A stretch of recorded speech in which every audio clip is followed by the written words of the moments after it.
ನಮಸ್ತೆ ಎಲ್ಲರಿಗೂ. ನಾನು ನಿಮ್ಮ ರತ್ನ. ಈ ದಿನ ನಾನು ನಿಮಗೆ ಪೆಪ್ಪರ್ ಚಿಕನ್ ಕಬಾಬ್ ಹೇಗೆ ಮಾಡೋದು ಅಂತ ತೋರಿಸ್ಕೊಡ್ತೀನಿ. ನಾನಿಲ್ಲಿ ಅರ್ಧ kg ಚಿಕನ್ ತೊಗೊಂಡಿದ್ದೀನಿ. ಮತ್ತು ಪೌಡ್ರ್ ಮಾಡ್ಕೊಳ್ಳೋಕ್ಕೆ 1 ಸ್ಪೂನ್ ಧನಿಯಾ, 1 ಸ್ಪೂನ್ ಮೆಣಸು, ಅರ್ಧ ಸ್ಪೂನ್ ಜೀರಿಗೆ, ಅರ್ಧ ಸ್ಪೂನ್ ಸೋಂಪು, 4 ಚಕ್ಕೆ ಪೀಸು, 4 ಲವಂಗ ತೊಗೊಂಡಿದ್ದೀನಿ. ಇದೆಲ್ಲ ಹುರ್ಕೊಂಡು ನೈಸಾಗಿ ಪೌಡ್ರ್ ಮಾಡ್ಕೊಳ್ಳೋಣ. ಮತ್ತು ಕರಿಬೇವಿನ ಸೊಪ್ಪು, ಅರಿಶಿನ, ಜಿಂಜರ್ ಗಾರ್ಲಿಕ್ ಪೇಸ್ಟು ಮತ್ತು ಸೋಯಾ ಸಾಸ್ ತೊಗೊಂಡಿದ್ದೀನಿ. ಈಗ ಹೇಗೆ ಮಾಡೋದು ಅಂತ ತೋರಿಸ್ತೀನಿ. ಈಗ ನಾನು ಪ್ಯಾನ್ ಇಟ್ಕೊಂಡಿದ್ದೀನಿ. ಬಿಸಿ ಆದಮೇಲೆ ಇದೆಲ್ಲನೂ ಡ್ರೈ ರೋಸ್ಟ್ ಮಾಡ್ಕೊಳ್ಳೋಣ. ಇದೆಲ್ಲ ಡ್ರೈ ರೋಸ್ಟ್ ಆದಮೇಲೆ ಪೌಡ್ರ್ ಮಾಡ್ಕೊಳ್ಳೋಣ.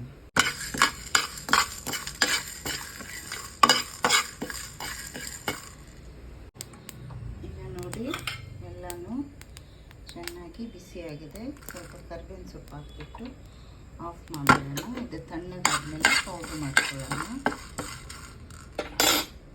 ಈಗ ನಾನು ಅರಿಶಿನ, ಉಪ್ಪು, ಜಿಂಜರ್ ಗಾರ್ಲಿಕ್ ಪೇಸ್ಟು ಮತ್ತು 1 ಸ್ಪೂನು ಸೋಯಾ ಸಾಸ್ ಹಾಕ್ಕೊಂಡಿದ್ದೀನಿ. ಈಗ ಇದನ್ನು ಚೆನ್ನಾಗಿ ಮಿಕ್ಸ್ ಮಾಡ್ಕೊಳ್ಳೋಣ.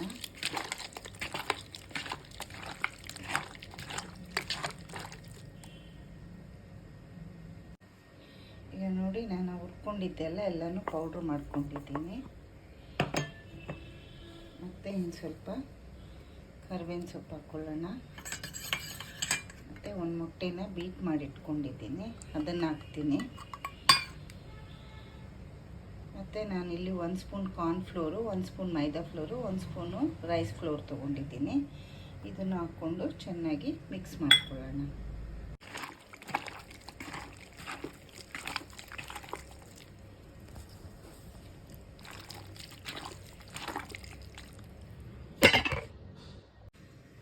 ನೋಡಿ ಹಿಂಗೆ ಮಿಕ್ಸ್ ಮಾಡಿಟ್ಟಿದ್ದೀನಿ.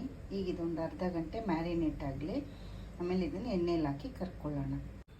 ನೋಡಿ ನಾನು ಮ್ಯಾರಿನೇಟ್ ಮಾಡಿಟ್ಟಿದ್ದೆ. ಈಗ ಒಂದೊಂದಾಗಿ ಎಣ್ಣೆಗೆ ಇಟ್ಕೊತೀನಿ.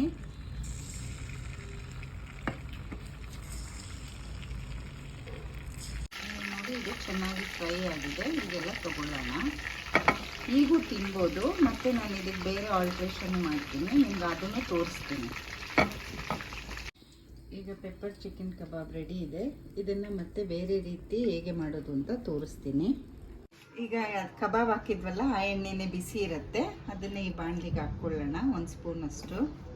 ಒಂದು 7-8 ಬೆಳ್ಳುಳ್ಳಿ ಮತ್ತು 2 ಒಣಮೆಣ್ಸಿನ್ಕಾಯಿ ಕಟ್ ಮಾಡ್ಕೊಂಡಿದ್ದೀನಿ. ಸ್ವಲ್ಪ ಕರಿಬೇವು ಹಾಕ್ಕೊತೀನಿ. ಇದನ್ನು ಸ್ವಲ್ಪ ಫ್ರೈ ಮಾಡ್ತೀವಿ. ಸ್ಪೂನಷ್ಟು ಸೋಯಾ ಸಾಸ್ ಹಾಕ್ಕೊಳ್ಳಿ. ಇದೆಲ್ಲ ಈ ಚಿಕನ್ ಹಾಕ್ಕೊಳ್ಳೋಣ.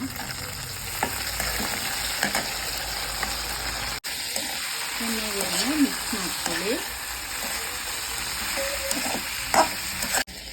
ಇದು ಆಪ್ಷನಲ್ಲು.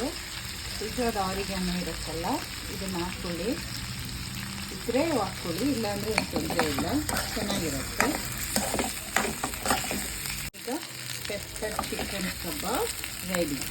ಇದು ತುಂಬಾ ಚೆನ್ನಾಗಿರುತ್ತೆ. ನೀವು ಒಂದ್ಸಲ ಟ್ರೈ ಮಾಡಿ.